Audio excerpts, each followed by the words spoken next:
Hi, I'm Mike Mulligan from Hinsdale, New Hampshire. I'm talking about the Brattleboro Bridge, and this is a piece of the Brattleboro Bridge. It's a huge flake, probably weighs, I don't know, half a pound or whatever it is. I got half the bridge. I got half of the Hinsdale Bridge underneath my bed in a big old sack of rusted pieces like this. You know, think about that. How much? Half of the bridge under my bed. You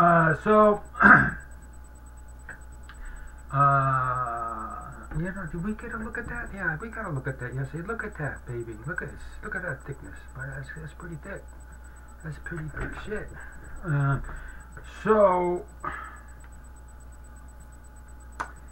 Let's see here. Let's go look at my front page here. My front page here, I'm looking at this thing right, the very first picture and stuff, you know. See this thing here, this guy here? You know, if you look at my front page, there's two of these things that are leaning against the bridge, right? Leaning against the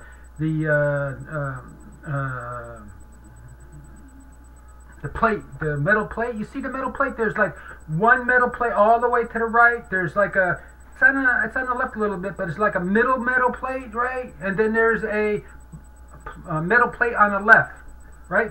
Three metal plates. The one in the middle, look at that. Down the bottom and stuff like that, down the middle plate down there. I mean, it looks like there's pieces of this kind of stuff, right? There's salt residue on the bridge, right? Salt residue everywhere on the bridge and stuff. And that metal plate, the metal plate T into the bottom piece of metal, the bottom piece of, I mean, this all creates structural strength. This and that type of thing. That's what this is all about. These little pieces are important. One of them is maybe not important, but the lot of them is important to create structural strength. And so you see, like there's a big an eighth of an inch piece that is it's this kind of rust stuff, and it's kind of separated from the main plate and stuff like that. That's the one in the middle and stuff. Then you look over to the left a little bit, you know, there's a whole freaking plate missing right there. You look over to the right, and of course that's not so bad, but it's rusty as hell and stuff like that. Look at these flakes all over the place, right? This is one of them.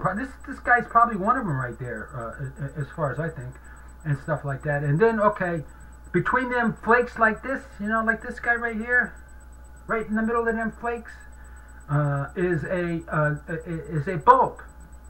Above the bolt is rivets. The USS Titanic was the last vessel built by rivets. I'm just joking. But there's a bolt, and there's what is that? There's a 6-sided bolt, right? You can see that really you can see that perfectly. That's not a bad looking bolt. That's kind of a handsome looking bolt. And then you move to the left-hand side, past that plate, into the really disgusting area of this kind of looking stuff. And those are bolts also. Look at that. Those are bolts also. You can hardly not see them. They're all rusted away. You can't see the bolt faces anymore. On the bolt and stuff like that. And I mean, it's around that. Those bolts look like them rivets, them Titanic rivets. And so then you look above the, you know, on the left, the far left plate, that's a piece missing. That's probably a half an inch of metal plate missing on the bottom and stuff like that. It's all rusted in it and stuff. That's gone. Above the two bolts there that look like rivets, that don't have any bolt faces on them anymore, you start seeing sets of rivets and stuff like that. Take a look at them. The rivet on the right hand side right next to the plate is gone, disappeared. It melted like a cube of sugar in water. And then there's one above it. There's another bolt on the very top and stuff like that. You know, what kind of condition is this stuff in? We see the bolt that's on the top. It's got a nut, and then it's got a bolt, and you can see the threads and stuff like that. You know, it looks like a bolt, but you know, it's been rusted so much. How do we know the conditions inside those threads and the nut and stuff like that? How do we know the integrity of that? This could be just a shell of rust, or and a lot of cracks in there. Nobody knows how bad those components are and stuff like all of this stuff here. And so those rivets are gone, disappeared. There's probably tons of corroded rivet heads that are missing on this bridge. Don't kid yourself. There's a lot and stuff. So that gives you an idea. You know, if you start looking down at these photographs and stuff, it's pretty amazing. You know, we look down here, and the cement down there, like I told you, it's there's a last time they fixed it was a cosmetic fix. They essentially painted the top of the bridge with cement, so it make the people think it's less threatening than the honeycomb iron that was on there before. The cement is they put a coating of cement on the side of the bridge where it was this silica alkali or alkali silica reaction they have with the concrete and stuff like that. Was the cement was like the sugar cube melting away in your cup of tea and stuff. Then, you know, look at down there. Look at, as I said, that look at the poor guy's leg down here. That's about as good as condition as the rest. I mean, his leg is in better condition than the bridge. So you look at that stuff, and so I'm on the bridge. This guy right here, remember this guy? I love this piece. Look at that, nice, almost squared. I wonder where that came from. That's almost looks like it's a squared off piece of something missing. An 1/8 to a 1/4 inch thick. So I'm on the bridge with the DOT, New Hampshire DOT boss on Monday. He's a nice guy and stuff like that. I showed him my camera and asked if I could take photographs, and told him to tell his bosses about the guy that's with all the signs is in the last couple of years have been protesting outside that bridge on the footing of that bridge was bugging you today and stuff. I egged him on to call his boss about me. So we're on there, and I says, "Did you take your Dramamine today?" And he looks at me and cocks his head a little bit and looks at me. He's smiling. And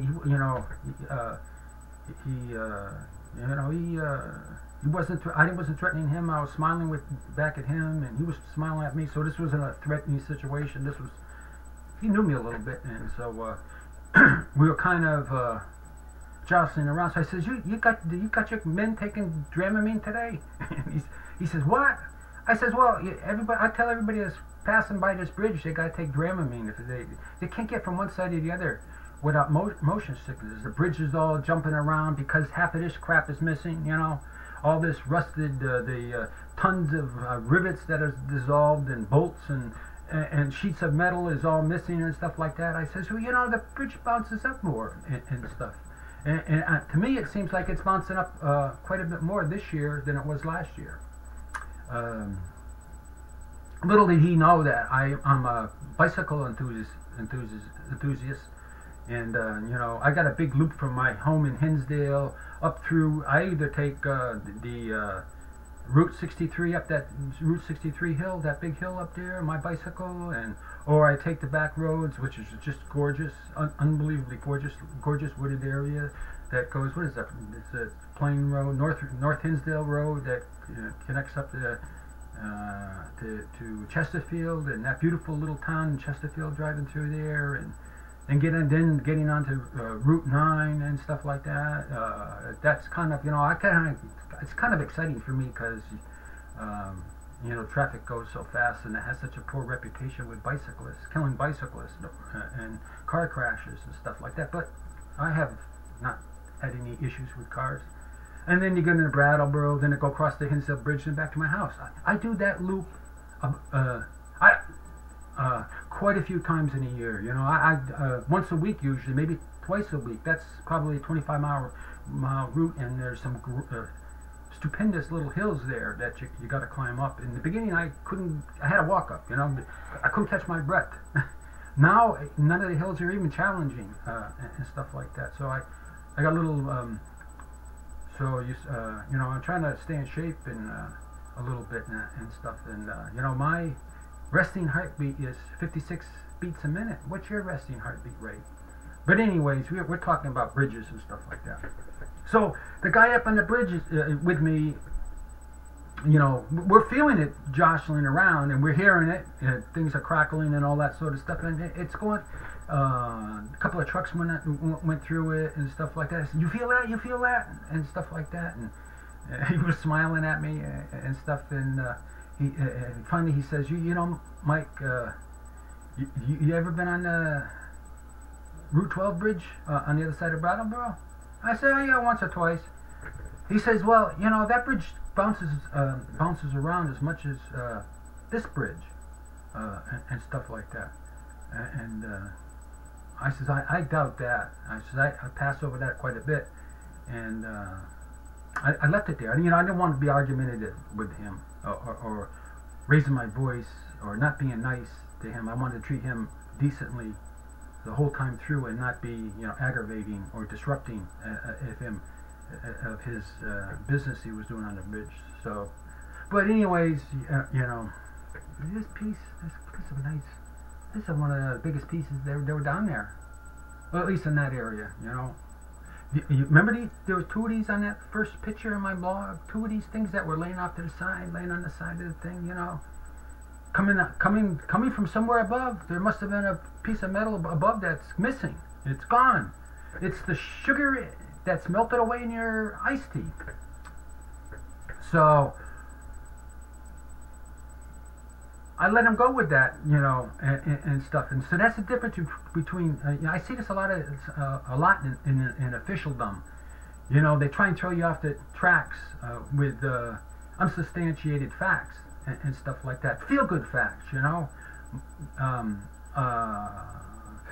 You know, rationales and excuses and stuff like that, and stuff that kind of makes you feel good a little bit, but there's no facts behind it. It's all bullshit and stuff. And so, as far as if you look at that, I've been was trying to set this up. I've been on that bridge half a zillion times in the last 5 years with my bike and that type of thing. I generally ride out in the road and stuff. And so I don't feel no swaying on that. And if you look at the structure there, the cement beams and abutments and all that sort of stuff, I mean, they're freaking huge. They're unbelievably huge, and the cement is huge on it and stuff like that. And there's not that flexibility in that bridge. There is none. It is just about close to rock solid flexibility. There might be a little bit of shaking, you know, rumbling when a truck goes in there, but it's no swaying. You don't need Dramamine on that bridge and stuff. And so that's that. You know, a lot of the professional class, they use that tactic so often. Is they'll throw you off with a you know, you think these guys are professional or something like that, and there's no facts behind it. And so, you know, the question is, you know, my facts were the bridge is shaking, feel it right now, right here, you know, is that normal? And he comes back and says, well, the other bridge up 5 miles up the road does the same thing, and it's a brand new bridge and stuff, and it's just inaccurate. He knows it, and I know it. And you know, if you want, someday we go down in the Hinsdale Bridge, stay down there for maybe 15-20 minutes, you know, and get a feel for take your Dramamine first, and we'll get a feel for the bridge, and we'll go down we'll go over there on the Route 12 bridge and hang around for a little while, drink coffee maybe, and stuff like that, and you'll see the difference between those two bridges. This New Hampshire dot official was lying through his teeth, and he knew it, and he had no facts to back it up. He, you know, and that's what we should hold these officials accountable for what they say. They should have, without a question, if they say something to describe a condition, a safety condition about a bridge, they should have facts. They should be able to go on their website and they should take vibrations meters on both these vibration detection on both these bridges. It's so simply inexpensive, and internet and stuff like that. They should have it on both. The Hinsdale bridge should have a permanent vibration detector in case something goes wrong. You know, the vibrations could give you an indication that the swaying could give you an indication that the bridge is about to blow and stuff like that. So, but I want you to know that's what these officials does very often. They'll throw you off on a superfluous, no facts at all based on it, and it kind of fits a little bit. Oh yeah, well, it's a new bridge, and it sways too, so feel safe. But it's not that. It's not that way at all. I know for a fact that's not that way at all.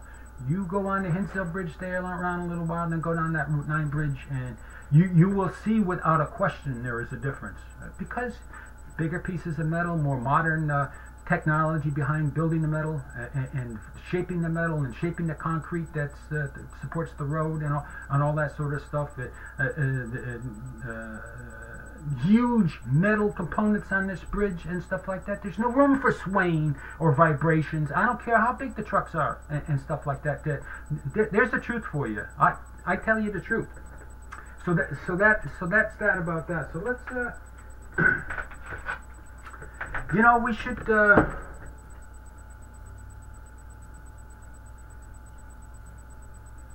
little humor, so that I don't pop a vein. I got to defend myself on throwing kisses at women at the footing of the bridge. When I first did this, believe me, I got a lot of repugnant looks from women and stuff like that. You know, they look at they're going by me at 35 miles an hour, some of them 40. And stuff, and I get these repugnant looks at them. They look at me really quickly, and they're making all sorts of it's really really ugly looks, you know, and stuff like that. And a few of them would sit there and put their fingers down their throat and, you know, like make believe they're choking and stuff like that, you know, trying to send me a signal and stuff. And it's, you know, you really, how for you women that were doing that, how safe, you know, the Hinsdale Bridge, the corner there, how safe is that going at 35 miles an hour and sticking your finger down your throat and choking when you're driving a car? I mean, it's really not that safe.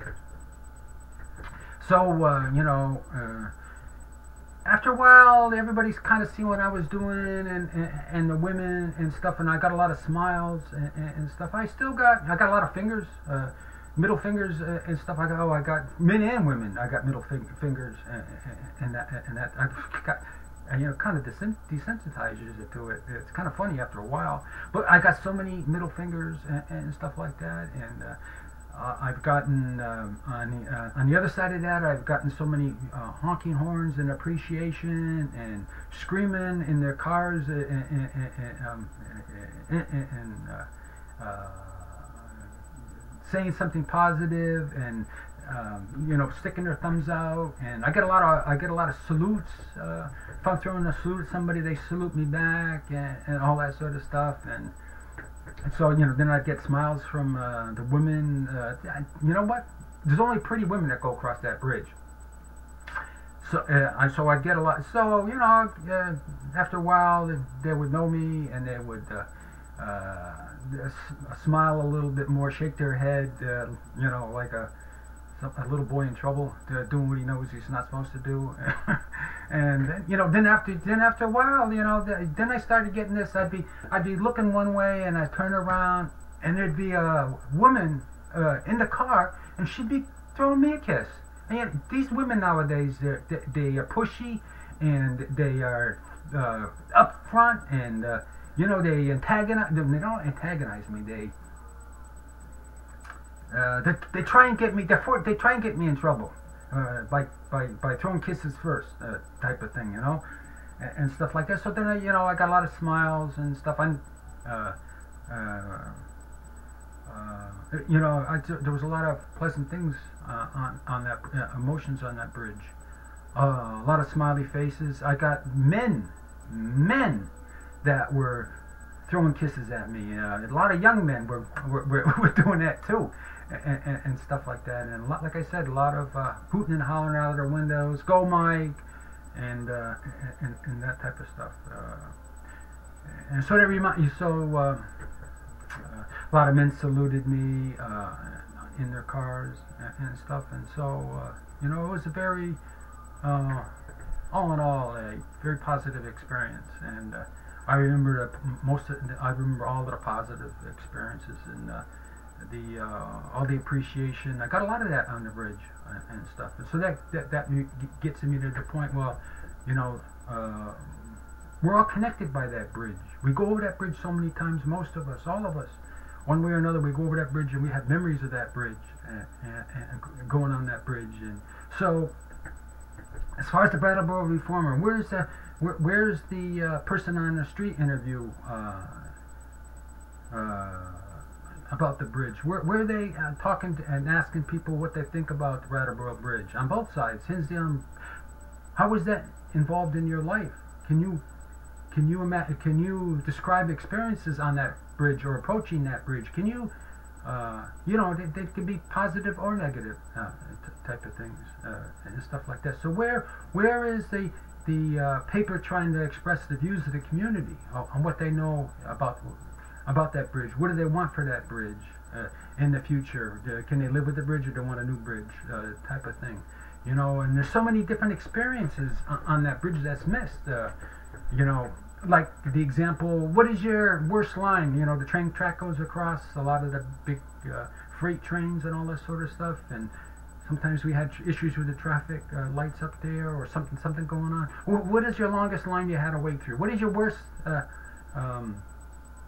line you had away from the bridge? The longest line you had to wait for? I've had to wait in the line before the first bridge, a half a mile before the first bridge, you know, and you can see cars for a mile down the road just sit there parked, waiting to go.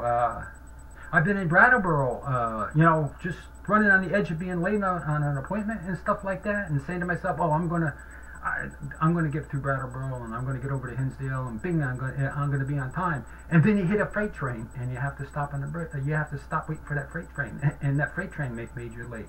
How many times has that happened to you? What is your worst being late situation that bridge caused you? Your most recent one, your most memorable one. Have you had any positive experience waiting on that bridge, waiting on that freight train to go past?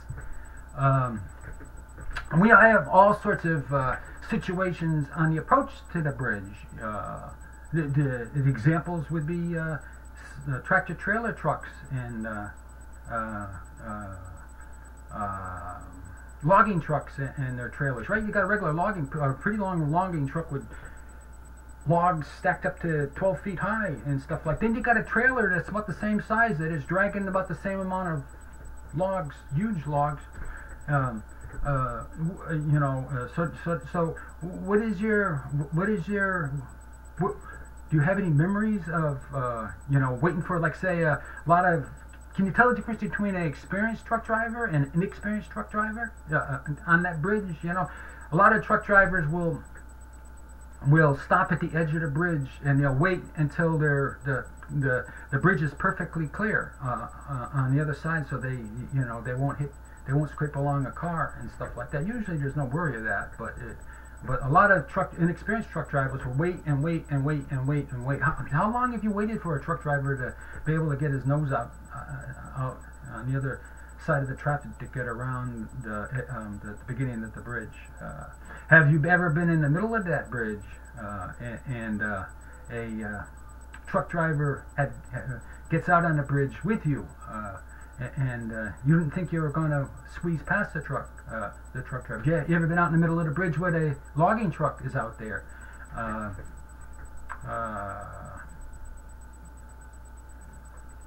So you get back to that train, you know, the freight trains in the middle of the track, maybe even stopped in the tracks, and sometimes that can be quite long and stuff. What do you do when you approach the bridge?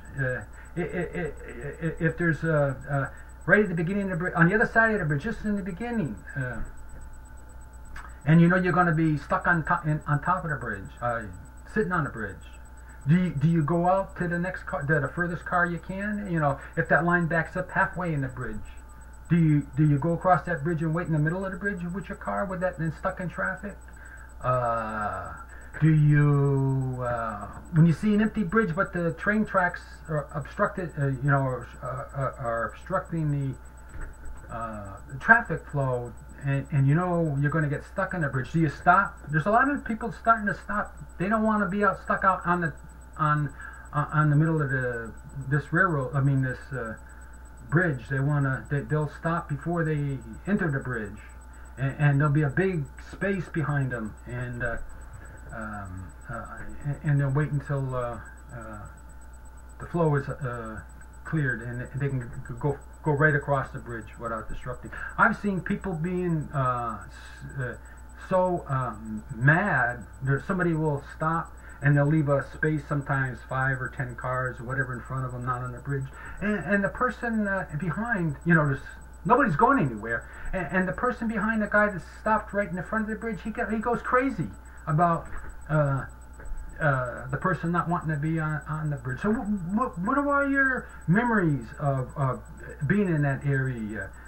Your memories of tractor trailer turns as you're approaching, or he's passing you, or he has to stick his nose out in traffic in order to get by that turn and stuff like that. Where's the Brattleboro Reformer in helping us see the lives we live, on the roads we travel, in our problems, in our life situations, associated with that bridge? We're all connected by that bridge. We all go over that bridge many times in a week, and stuff like that, and we spend a lot of time on that bridge in that area, most of us, and stuff like that. So where's the Brattleboro Reformer getting the man on the street and telling his little story here and there, and getting the idea that a community lives and passes by this area, and it's part of us, and where is that with the Brattleboro Reformer? So I got my little notepads, because last night I wasn't doing too good. So we talked about all the repugnant looks I got from women, throwing kisses at them. I got, that's another one. I'm not quite sure. It's kind of, well, you throw a kiss at a woman in a passing 35-mile-an-hour car. Yeah, I mean, you're only talking seconds here, and stuff, and you get an ugly, repugnant look. She sees you and she turns away like you're a disease of sorts or something, ugly, and stuff. And I'm not sure if I kind of enjoy that. Upset her a little bit or whatever it is. It's kind of entertaining in some ways. There's some women that kind of just give a little turn. There's some women that turn their heads almost off because they didn't want to see it. And it's kind of entertaining and stuff, and to see them do it. It's also nice to get a nice smile, or to be shocked when a girl you watch her, she's looking at you from quite a ways away, and she's getting ready to be kind of close to you, and then she puckers up and gives that kiss, and that especially the smiles as the women sometimes pass and stuff like that, the pretty smiles and stuff. And so I don't know. I kind of entertain with the repugnant looks, and of course I like the nice looks better. But I certainly wouldn't want to. I sometimes enjoy ticking women off, if you know what I mean. Oh, the most important thing. Okay, here we go. What makes the state? What makes New Hampshire? What makes this part of New Hampshire the same as Concord or up in Portsmouth, in that area and stuff like that, or up in Berlin, New Hampshire and stuff like that? It's a set of rules and codes that we all live by. That's what makes. We don't have regulators and dirty politicians going in small rooms and they're making up their own rules. One rule for Berlin, New Hampshire, and one rule for Hinsdale, New Hampshire, another rule for Concord and stuff like that. And we interpret these rules in all different ways, depending upon how many politicians can gang together and pass a project and stuff like that. What makes a state is we all agree on a set of rules, a set of codes and stuff like that, and we use them, and we all use them the same in all different areas. You know, we're all treated alike. It's just like what makes us Americans. We got a constitution. We have rules, and most of the rules and laws are either statewide or federal-wise. You know, we all have to follow the same rules and stuff like that. That's what makes us Americans, and that's what makes us people of New Hampshire. Is we all go by the same set of rules. And when these these New Hampshire DOT guys appeases the politicians and stuff like that, go behind closed rules, behind closed doors, and interprets the rules differently. Well, you know what? We don't all belong to New Hampshire anymore. We're all little provinces of New Hampshire. We're regions of New Hampshire. We're no longer a cohesive state. We're a state of independent agencies controlled by tribes of people and stuff. We're no longer a governable bunch of people. We're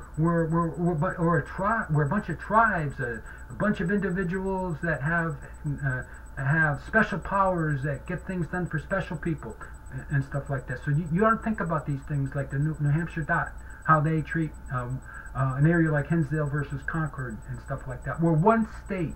We're one nation also and stuff like that. And we all are governed by a similar set of rules, either on the federal or state levels, and that makes us who we are, and that makes us the greatest nation on the face of the planet. Thank you.